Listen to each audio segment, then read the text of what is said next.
Prime time के sponsor हैं स्वागत, अदरक, लहसुन और मसाले, 100% प्योर एंड हाइजीनिक। आदाब, मैं मोहम्मद अमजद अली। प्राइम टाइम में आपका खैर मकदम है।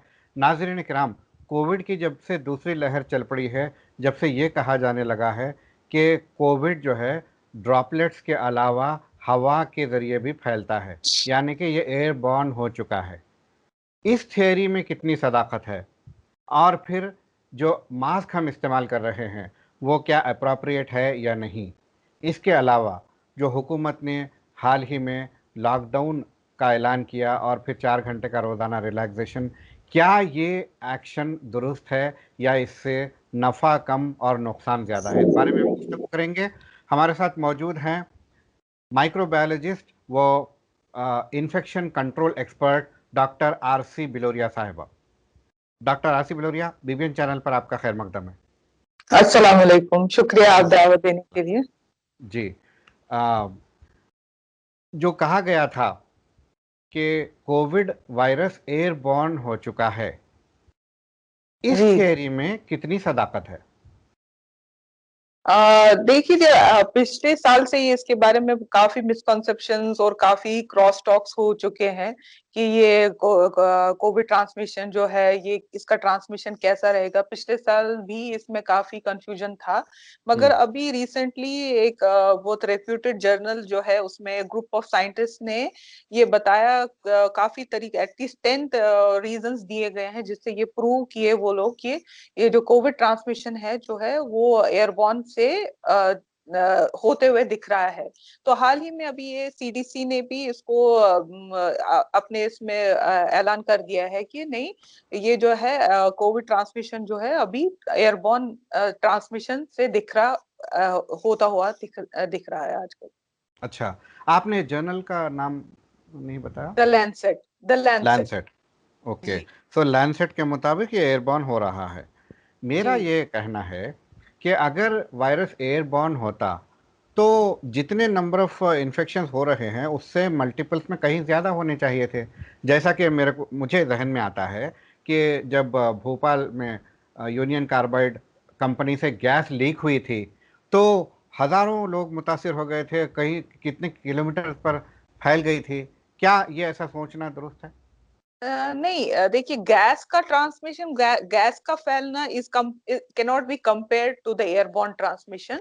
वो एक हम्म, कंप्लीट गैस मॉलिक्यूल जो रहता है वो कैसा स्प्रेड होता है, that is completely different than the transmission जो एयरबॉर्न ट्रांसमिशन का हम बोल रहे हैं। हम्म, एयरबॉर्न ट्रांसमिशन और ड्रॉपलेट ट्रांसमिशन में जो अभी तक हम सोच रहे थे कि ड्रॉपलेट ट्रांसमिशन से हो रहा था, और जिसकी वजह से हम बोल रहे थे कि 2 गज दूरी रखना जरूरी है, 6 फीट हम्म, डिस्टेंस, सोशल डिस्टेंसिंग रखना जरूरी है, उसमें और ये दोनों में ये डिफरेंस रहेगा कि ये जो ड्रॉपलेट जो हमारे मुंह से निकलता है, बीमार के मुंह से जो निकलता है, काफी माइन्यूट रहता है in size, less than 5 micron रहता है इन साइज। हम्म, तो उसके छोटे होने की वजह से जो है उसका वेट जो काफी कम रहेगा, उसकी वजह से वो एयर में काफी देर तक सस्पेंडेड रहेगा। ड्रॉपलेट जो अभी तक हम सोच रहे थे, उसका वेट जो है कंपेरेटिवली ज्यादा रहेगा, साइज बड़ा रहेगा, हम्म, और उसकी वजह से वो जमीन पे ज्यादा जल्दी सेटल हो जाएगा विद इन 6 फीट डिस्टेंस। ये जो बता रहे हैं एयरबॉर्न, ये 6 फीट से थोड़ा ज्यादा देर तक रहेगा, बट ऐसा नहीं हम बोलेंगे कि जैसे स्मोक या गैस फैल रही है वो किलोमीटर्स को फैलती है, ऐसा नहीं फैलता है ये, अच्छा, बट 6 फीट से ज्यादा देर तक आगे फैलेगा और ज्यादा देर तक एयर में सस्पेंडेड रहेगा। बोलने का मतलब यह है कि जितनी दूरी पहले बनाने को कहा जा रहा था, अब सेफ रहने के लिए और ज़्यादा दूरी से बात करें। बिल्कुल बिल्कुल बिल्कुल। मगर डॉक्टर, क्या ये पॉसिबल है आज की जो है दूर से बात गुंजान करने आबादी की वाली सोसाइटी? नहीं नहीं, दूर से बात करने की इसके जो एयरबॉर्न ट्रांसमिशन के जो है ना एहतियात टोटली डिफरेंट हो जाते हैं। हम्म, इसमें खास तौर पे अभी तक हम बोल रहे थे कि जैसे आपको सोशल डिस्टेंसिंग का ख्याल, हम ज्यादा अहमियत दे रहे थे कि सोशल डिस्टेंसिंग का आपको ख्याल हम्म, रखना है। मगर जब ये एयरबॉर्न ट्रांसमिशन की बात की जाती है, तो जो इसके जो एहतियात लेने की जो चीजें हैं वो टोटली चेंज हो जाते हैं। अच्छा, इसमें जो फर्स्ट इंपॉर्टेंस दी जाती है, वो इंपॉर्टेंस दी जाती है कि आपका पीपीई कैसा है। पीपीई मतलब पर्सनल प्रोटेक्टिव इक्विपमेंट, इक्विपमेंट, आपका मास्क का क्वालिटी कैसा इंपॉर्टेंट है। क्योंकि अभी आप जैसे आप बताए कि आप किसी से बात करना है तो आप 6 फीट दूर से दूर से कैसा बात करेंगे, जी। वो वैसा नहीं है। इसके जो एहतियात करने का चेंज हो जाएगा कि आपका जो क्वालिटी ऑफ द मास्क है वो इंपॉर्टेंट हो जाएगा। क्योंकि जो ड्रॉपलेट साइज जो था सर्जिकल मास्क से या क्लॉथ मास्क से भी बचाता था, कुछ डिग्री ऑफ उसका जो प्रोटेक्शन था ज्यादा था, मगर अब जो है ड्रॉपलेट का साइज जो है छोटा बताया जा रहा है। तो इसके हिसाब से आपको क्वालिटी ऑफ द मास्क जो है उस पे तवज्जो देने की ज्यादा जरूरत है। और क्लोज स्पेसेस और इंडोर स्पेसेस में तवज्जो देने की ज्यादा जरूरत है। क्लोज स्पेसेस में ज्यादा रहना अवॉइड करिए, खास तौर पे जो क्लोजली वेंटिलेटेड रहते हैं, जिनमें सेंट्रल एसी रहता है, वेंटिलेशन नहीं रहती है, वैसी जगहों पे रहना कम रहना है। और आउटडोर स्पेसेस में ये जो ट्रांसमिशन है इतना ज्यादा नहीं है, क्योंकि ये एयर में जो है डाइल्यूट हो जाता है, तो चांसेस ऑफ जी। ट्रांसमिशन कम हो जाते हैं। तो फिर ये तो लॉकडाउन की थ्योरी के एकदम खिलाफ बात हो गई। आप घर में ठोस के घर में रख रहे हैं लोगों को, छोटे छोटे घर हैं, 1 बेडरूम फ्लैट, 2 बेडरूम फ्लैट, और ऐसे में लॉकडाउन का ऐलान कर देना। खैर इस बारे में हम आगे बात करेंगे, मगर जिस तरह से आप बता रहे हैं क्लोज स्पेस अवॉइड करिए, बाहर रहने से एयर में डाइल्यूट हो जाता है, जी डिसइंटीग्रेट हो जाता है। जी तो बिल्कुल। अगर जी। क्लोज स्पेस से मेरा मतलब ये है कि आपका अगर घर जो है, घर का मतलब ये नहीं है कि आपका घर क्लोज्ड है। आप अगर उसकी दीवार, दरवाजे और खिड़कियां खुली रखेंगी, हम्म। हमारे को वेंटिलेशन का ख्याल रखना है। हम्म। जैसे मैंने क्लोज स्पेसेस, मेरा मतलब था जिसपे कंटिन्यूअसली एसी चलते रहता है, सेंट्रल ओके। एसी रहता है, हम्म। जहां पे वेंटिलेशन बिल्कुल नहीं रहेगा, आपको हवा का कोई मूवमेंट ही नहीं है। एसी की वजह से वही एसी की हवा इंटरनली रिसर्कुलेट होती है। हम्म। मगर जो हम घरों में देखते हैं, आपकी खिड़कियां हैं, दरवाजे हैं, हर घर में रहते हैं, तो आपके दरवाजे और खिड़कियों को खुला रखे, दरवाजा नहीं रखे तो खिड़कियां खुला रखे, जिससे क्रॉस वेंटिलेशन हो सकती हम्म। है। एक खिड़की से हवा आके दूसरी खिड़की में, बिल्कुल आपका क्रॉस वेंटिलेशन अगर रहेंगे तो उससे भी एयर करंट से ये जो एक तरफ से आ सकता है वो चले जा सकता है। क्लोज स्पेसेस का मेरा मतलब था, इंडोर क्लोज स्पेसेस जो है वो काफी डेंजरस रहती जी। है एयरबोर्न। बहुत अच्छे, बहुत अच्छे। आपने पिछले प्रोग्राम में भी बताया था, आपने 5 टिप्स जो दिए थे, उसमें क्रॉस वेंटिलेशन का भी जिक्र किया था। मगर जी, ऐसे टीवी के लाखों, बारे में हाँ, बताया ऐसे था। लाखों घर हैं जहाँ पर टेक्निकली साउंड कंस्ट्रक्शन नहीं है, क्रॉस वेंटिलेशन तो सोच भी नहीं सकते। अ, खिड़की खोलो तो सामने 2 फीट दूर दीवार नजर आएगी। बट एक। स्टिल जो है कंपेयर टू वी, कंपेयर जो हम एसी की हवा से जो हम बंद कर दे रहे हैं हम्म। पूरे कमरे को, उससे उससे थोड़ा कंपेयर करें, बेहतर। कितनी भी कोई भी कितना भी छोटा घर क्यों नहीं हो, उसमें एक दरवाजा तो रहेगा, एक खिड़की तो रहेगी। हम्म। कोशिश करें जब भी आप घर में हैं, और अगर ऐसे छोटे घर हैं जहाँ पे अफराद ज्यादा हैं, हम्म। ज्वाइंट फैमिली है, स्पेसेस कम है, तो ये ज्यादा से ज्यादा कोशिश करें कि दरवाजे और खिड़कियां जो है ऐसे घरों में खुली रखे। बस ठीक। उतना ही है ठीक। वो, that is the best possible we can do आजकल ठीक के है। सिनेरियो। ठीक है। अब आपने ये बताया कि सोशल डिस्टेंसिंग से ज़्यादा इम्पॉर्टेंट है क्वालिटी ऑफ मास्क। तो जी। कौन से मास्क क्वालिटी में नंबर 1 है? देखिए अभी तो अगर हम एयरबॉर्न के हिसाब से देखेंगे तो अभी तक हम सुनते आ रहे थे कि एन क्लॉथ मास्क जो है वो काफी इफेक्टिव रहेंगे।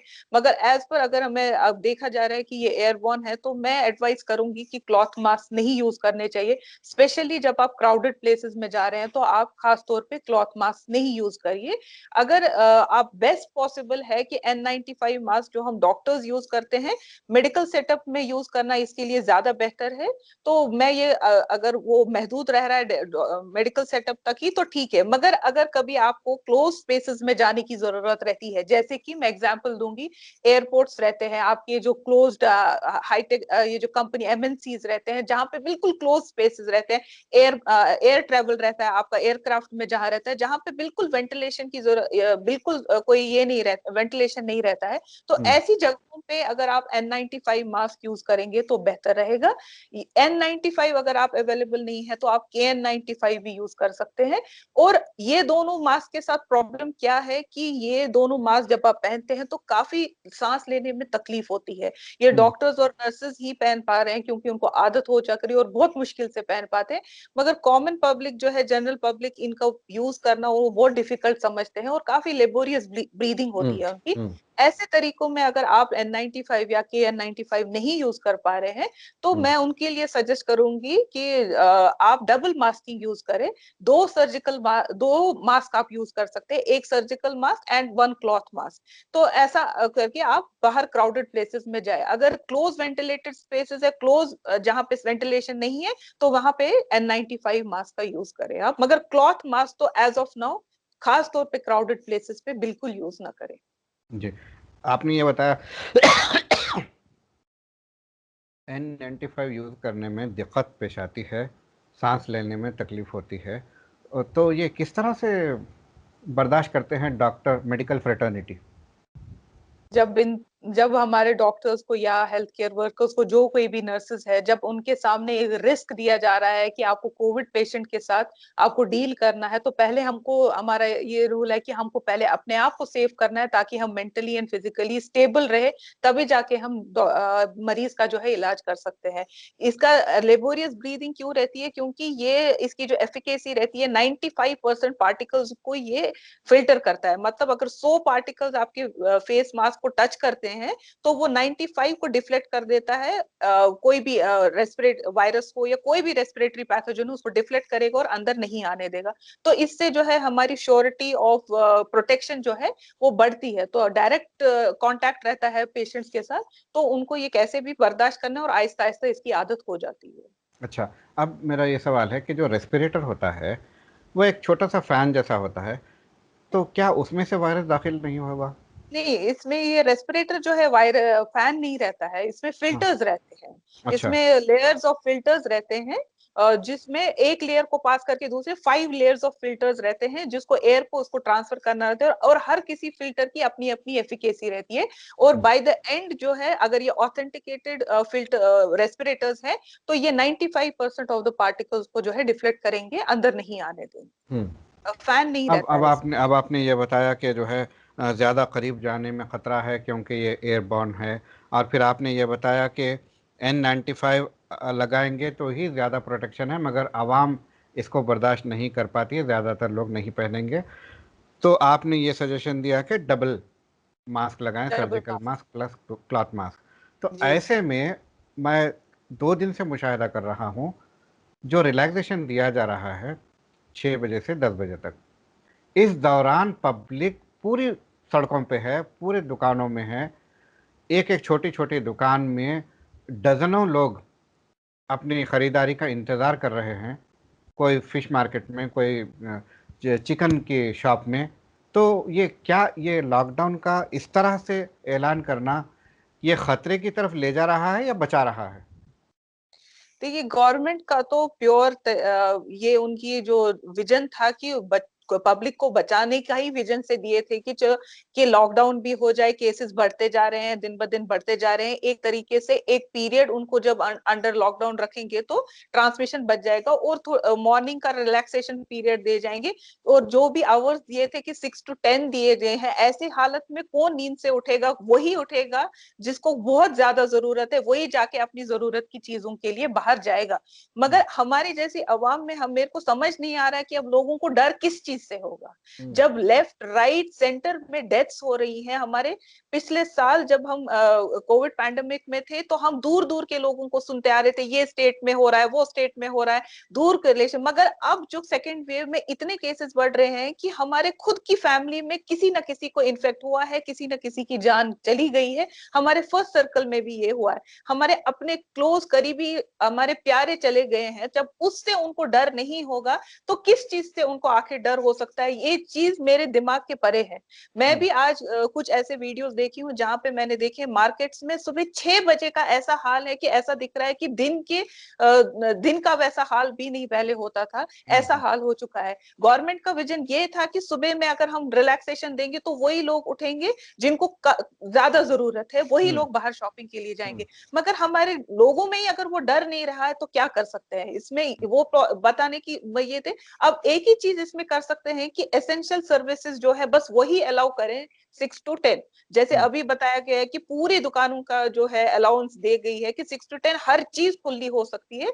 जो सेकंड स्टेप ये मेरे ओपिनियन में ये रहेगा कि जैसे पिछले साल लॉकडाउन में 1-2 घंटे की डील रहती थी जिसमें सिर्फ एसेंशियल सर्विसेज मतलब फूड का कोई चीज है, तरकारी ग्रोसरी शॉप है वही, और हेल्थ सर्विसेज, उसके अलावा कोई ओपन नहीं रहे। ये this is the second best possible चीज जो लॉकडाउन में हो सकती है। अदरवाइज इतनी सेल्फ अवेयरनेस इंसान में होनी चाहिए कि इतनी डेथ्स हो रही है कि हमारे को शॉपिंग करने की क्या जरूरत है। अगर आप एक बार मार्केट चले गए आपका एक हफ्ते का सौदा आ जाएगा। क्या हम अपने घरों में सौदा नहीं लाते हैं? मगर हम डॉक्टर होने के बाद से ये जाके देख रहे हैं कि हम मैं हॉस्पिटल में जाने में डेड बॉडीज देखती हूँ, निकलते वक्त डेड बॉडीज देखती हूँ। तो हमको ये एहसास हो रहा है कि किस शिद्दत से डेथ्स हो रही है, किस शिद्दत से इन्फेक्टिविटी हो रही है। तो ये चीज तो खुद अपने आप में अवेयरनेस लानी चाहिए कि इसमें कोई किसी को रोक नहीं सकेगा। बहुत प्यारी बात कही है आपने कि ऐसे वक्त जब आपके अतराफ में लोग मर रहे हैं, ऐसे वक्त अगर आप नहीं सुधरेंगे, ऐसे वक्त में नहीं जागेंगे तो कब जागेंगे? फिर तो कब ये जाए? जी जी, आवाम के लिए बड़ी ही फिक्र में डालने वाली बात है। हर एक को अपनी मैं ये अपनी लोगों जिम्मेदारी से का अपील एहसास होना करती चाहिए। हूँ, ये मैं दरखास्त करती हूँ हर किसी इंसान से कि अगर गवर्नमेंट ने ये प्रोविजन हमारे को दिया है कि सुबह में 6 बजे से लेकर, ईद भी नजदीक है, ईद के रिलेटेड भी मे भी उन्होंने सोचा है कि लोगों को कुछ ना कुछ घरों के लिए ईद है तो लानी पड़ेगी, मगर सोच समझ के लाइए। हर किसी को, खास तौर पे औरतों को जिनको जरूरत नहीं है बाहर जाने की, बिना वजह शॉपिंग करने के लिए, ईद क्या किसी के लिए है जब इतनी मौतें हो चुकी है हमारे इर्द गिर्द में? क्या हम पुराने कपड़े से ईद नहीं कर सकते हैं? क्या हम कम खाने से ईद नहीं कर सकते हैं? क्या हम नॉनवेज नहीं खाने से ईद नहीं कर सकते हैं? ईद का मतलब ये नहीं है कि हम भर भर के खाएं, बहुत अच्छे कपड़े पहने, या ईद का मतलब है इबादत करना, ईद का मतलब है खुशी फैलाना। तो अगर हम ऐसे मार्केटों में जाके वबा फैला रहे हैं, ट्रांसमिशन रेट ज्यादा कर रहे हैं, तो इस ईद का मकसद खत्म हो जाता है। तो मेरी तरफ से ये अपील है, ये क्योंकि हर किसी डॉक्टर की तरफ से ये अपील रहेगी जनरल पब्लिक के लिए कि हम हॉस्पिटल्स में, आप लोग घर पे बैठ सकते हैं, लॉकडाउन में आप लोग घर पे बैठ सकते हैं, मगर हम लोग घर पे नहीं बैठते हैं। हम सुबह में निकलते हैं, शाम को अपनी फैमिलीज में अपने आप को डेंजर में डाल के फिर अपने बच्चों के करीब आते हैं। लेकिन अगर आप लोग घर पे बैठेंगे तो हॉस्पिटल्स में भी लोड कम हो जाएगा, हॉस्पिटल्स के भी जो सेंसेस है वो कम हो जाएंगे, लोग अपने अपने घरों में रहेंगे तो हमारा काम भी कम रहेगा। और हम जो मिजरी देख रहे हैं हॉस्पिटल्स में, कैसे लोग मर रहे हैं, कैसे लोगों को ऑक्सीजन नहीं सप्लाई कर पा रहे हैं प्रॉपर्ली, कैसे दवाइयों की किल्लत हो रही है, ये सब चीजें शॉपिंग से कंपेयर करेंगे तो कुछ भी नहीं है। अगर आप आके देखेंगे हॉस्पिटल्स में क्या कंडीशन है, तो मेरी अपील है, प्लीज अपने आप को अपने घरों तक महदूद रखें, अपने घरों को प्रॉपरली वेंटिलेटेड रखें। अगर जरूरत है तो आप बाहर जाइए और मास्क, अच्छा क्वालिटी का मास्क पहनिए, डबल मास्किंग का ख्याल रखें। ये सब चीजों का ख्याल रखेंगे तो डेफिनेटली हम तेलंगाना में केसेस कम कर सकते हैं। इंशाल्लाह, इंशाल्लाह। बहुत प्यारा मैसेज रहा आपका। आपका बेहद शुक्रिया बीबीएन से बात करने का। तो बहुत बहुत नाज़रीन ये शुक्रिया। थी जी, तो नाज़रीन ये थी डॉक्टर आरसी बिलोरिया, माइक्रोबायोलॉजिस्ट व इन्फेक्शन कंट्रोल एक्सपर्ट। ये हमें बता रही थी कि किस तरह से ऐसे जब इन्फेक्शन बढ़ रहा है तो किस तरह से एहतियात करना चाहिए। सरकार जो है आपको जो सहूलतें दे रही है वो आप कोई मशक्क़त में ना पड़ जाएं और कोई महरूमियत का शिकार ना हो जाएं, इसीलिए रिलैक्सेशन दिया है। इसका ये मतलब नहीं कि आप पूरे बाज़ारों में फिरें। और फिर ये जो ईद है, ये ईद महीना भर रोज़े रखने और अल्लाह को राज़ी करने वालों की ईद है। जो अल्लाह को राज़ी करने में कामयाब हो गए वही ये ईद मनाते हैं। और वैसे ईद मनाने वाले बेजा बाज़ारों में फिर कर, बेएहतियाती कर कर अल्लाह को नाराज़ करने का काम बिल्कुल नहीं करेंगे। इस बिल्कुल। मैसेज के साथ आपसे इजाज़त लेता हूँ। शब बख़ैर।